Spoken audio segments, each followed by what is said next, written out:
The only thing that we're interested in is putting money in your wallet. If you want to bet the fights, if you want to have a little bit of action, you are in the right place. With my partner, Ian Parker, I am Brett Okamoto. We're ready to rock between our parlays, our props, our straight picks. It's time to make money. Let's go. A very busy October schedule continues this week for the UFC in Las Vegas at the Apex Center, headlined by a middleweight ranked bout between Anthony Fluffy Hernandez and Michel Pereira. Big opportunity for both of those guys, and hopefully an opportunity for us at UFC Best Bets to make a little bit of cash on it. Hello, everybody. I am Brett Okamoto, alongside, as always, Ian Parker. I am not in Las Vegas this week. I am in Riyadh, Saudi Arabia, for Francis Ngannou's return to MMA. And then, of course, right after that, next week, we've got Abu Dhabi, UFC 308. So, of course, just lots of MMA to talk about, Ian, and I'm excited to do all of that. But before we get to this card on Saturday at the Apex, we got to look back at how we did last week. How did we do at the window in Las Vegas? Brett, we had a really good night. Our best bets, we went 3-1. Our only blemish was Jonathan Pierce. I believe we would have went 4-1 had it not been for Abdul Razak Al-Hassan's fight to be voided due to his opponent missing weight by 1,000,000 pounds. We also hit Parker's parlay for the second week in a row, but Brett, we hit our long shot parlay. It was D-Rod and the Iron Turtle each by decision. We cashed those, both parlays, 3-1 best bets. I'm happy with it. Let's move on to this week.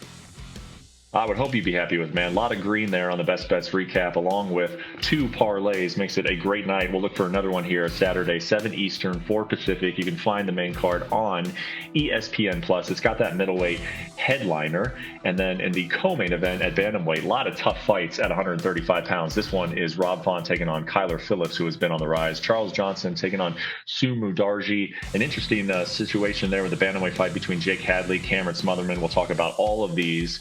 And as always, all the odds brought to you by ESPN Bet. Let's start with that main event, man. Anthony Hernandez taking on Michel Pereira. This one has been a little bit polarizing. Anthony Hernandez opening a bigger favorite than he is now. Came down to about even and now on his way trickling back up to -140. Which side of this are you on, Ian? I'm going to lean to the side of Michel Pereira here. Look, I think we're going to have a very divided amongst people that are betting on this fight. You're either going to say that Anthony Hernandez is going to push the pace and be able to out-grapple and tire out Pereira, or Pereira is going to be able to stuff the takedowns and win on the feet because he's the better striker. I think physically, strength, athletically, I lean Michel Pereira here. When he's not doing all the circus stuff, the backflips, all the craziness, he is a very dangerous, skilled, talented fighter. He's got wins over Chaos Williams, got wins over Santiago Ponzinibbio, and those are 2 really good guys at welterweight. Since he's been to middleweight, he's knocking people out. He's pacing himself well. He has to defend early. He cannot allow these early rounds to be all wrestling where he's going to gas. So for me, I think he is able to stuff the takedowns. I think his striking is going to be on point like it's been. And the fact that I'm getting him at dog money, I like him that much more. So give me Michel Pereira to win this fight. Yeah, super interesting fight, man. He has settled in at middleweight, but this is going to be by far his toughest challenge since making the move up. So we'll see how he does as a small underdog in that main event. Let's move to the co-main event. And as I mentioned, man, 135, it is just absolutely stacked with talent. Rob Font trying to hold off one of the younger guys from taking his spot in the rankings. Kyler Phillips -450 here. What do you think of this line? Look, unfortunately, Rob Font, it is what it is, right? He is a fighter who's going to always float around that top 7, but the younger guys on the up and up, he's going to be the litmus test. Enter Kyler Phillips, who looked fantastic against Pedro Munoz, put on a striking clinic. Can't finish Pedro. Pedro doesn't get finished, as you saw. Clean knee, still didn't put him away. But we've seen such an evolution in Kyler Phillips' game on the striking. He also can wrestle if he really needs to. I think in this fight, Brett, there's only one thing for me, and that's Phillips to win by decision. Font's very durable. He's hard to put away. We've seen him in 5-round wars where he just doesn't get finished. I think for Phillips here, he's just got to get a win over a good name, that next stepping stone, and that's Font. Phillips by decision. That's going to be our play. Yeah, bantamweight has been such a fun division to watch, and sometimes you start to worry that maybe the top has fought the top, and where's the future coming? It's coming real fast at bantamweight. This division is absolutely stacked with young talent in addition to all the big names. Let's look at the rest of this 5-fight main card. We move on to the flyweight division. It's Charles Johnson, a guy I know you like. I know we've taken him on this program before. He's taking on Sumu Darji. Charles Johnson, a -235 favorite there in the Apex, and you like him again. I do like him here. I think he gets it done, by submission or decision in that range. I like him to win in over 1.5 rounds. Take your pick. I think he's better everywhere as long as he doesn't get tagged, which he's been pretty good. I think Johnson's a guy who's going to start getting up the ranks again. He's really found his rhythm here. And this is what makes betting on MMA so interesting. Sometimes we don't even know who is fighting just 2 days before, but that is the case here with Jake Hadley taking on very, very late newcomer Cameron Smotherman. Tell us about this situation and how you would try to play it, Ian. Well, Smotherman was on his way to corner Rafion Stotts in the PFL in Riyadh. He got there, got the call, turned around, and came back since Brady Highstand couldn't fight. I think Hadley wins this fight coming off a good win. There's no odds right now, but keep an eye. If the odds are anything above 200, put him in a parlay. Okay, so add him to your parlays. And then rounding out the main card, Darren Elkins taking on Daniel Pineda. Two guys we've seen a whole lot of. Very close fight. You like the slight favorite of Daniel Pineda.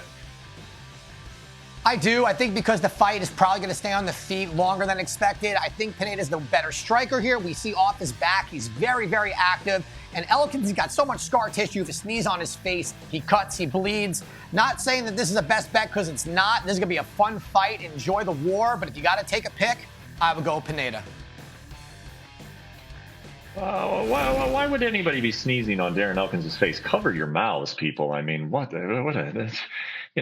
breathe on him or something, maybe. Talk loudly to him. Why do you have to sneeze on him? Now I have that image in my head as we wrap up the main card. And we will go to the prelim cards next, and that is also on ESPN+. You can find it on 4 Eastern, 1 Pacific. A little bit of an abbreviated prelim lineup, but still some good plays here. I'll let you run through all of them, Mr. Parker.